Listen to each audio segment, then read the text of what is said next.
រដ្ឋមន្ត្រីការបរទេសសហរដ្ឋអាមេរិកលោក Marco Rubio បានថ្លែងនៅក្នុងកិច្ចប្រជុំអាស៊ាននៅទីក្រុង Manila ប្រទេសហ្វីលីពីនថា Washington នៅតែរក្សាទ្វារចរចាបើកចំហជាមួយទីក្រុងតេហិរ៉ង់ប៉ុន្តែលោកបានគូបញ្ជាក់យ៉ាងច្បាស់ថាអ៊ីរ៉ង់នាពេលបច្ចុប្បន្នមិនទាន់មានឆន្ទៈពិតប្រាកដក្នុងការចូលតុចរចាបញ្ចប់ជម្លោះនៅឡើយទេលោក Rubio បានបញ្ជាក់ថាទោះបីជាមានការតាក់ទងគ្នាទាំងផ្ទាល់និងប្រយោលរវាងភាគីទាំងពីរក៏ដោយប៉ុន្តែបញ្ហាប្រឈមធំបំផុតនៅពេលនេះគឺកង្វះភាពស្មោះត្រង់ក្នុងការចរចារបស់អ៊ីរ៉ង់លោកបានព្រមានជាថ្មីថាប្រសិនបើពួកគេពិតប្រាកដយើងនឹងពិតប្រាកដប៉ុន្តែប្រសិនបើពួកគេមិនពិតប្រាកដទេយើងនឹងធ្វើអ្វីគ្រប់យ៉ាងដែលចាំបាច់ដើម្បីការពារប្រយោជន៍របស់យើង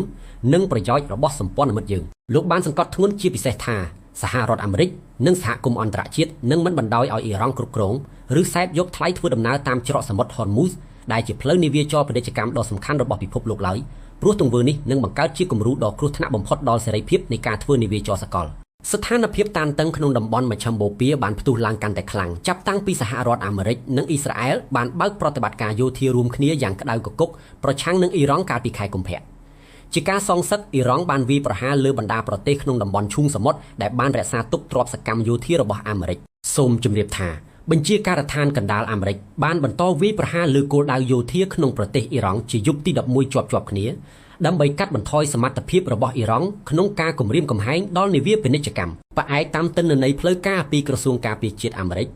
គិតចាប់តាំងពីយុទ្ធនាការយោធានេះបានចាប់ផ្ដើមមានទាហានអាមេរិកចំនួន18នាក់បានពលីជីវិតនិង447នាក់ផ្សេងទៀតបានរងរបួស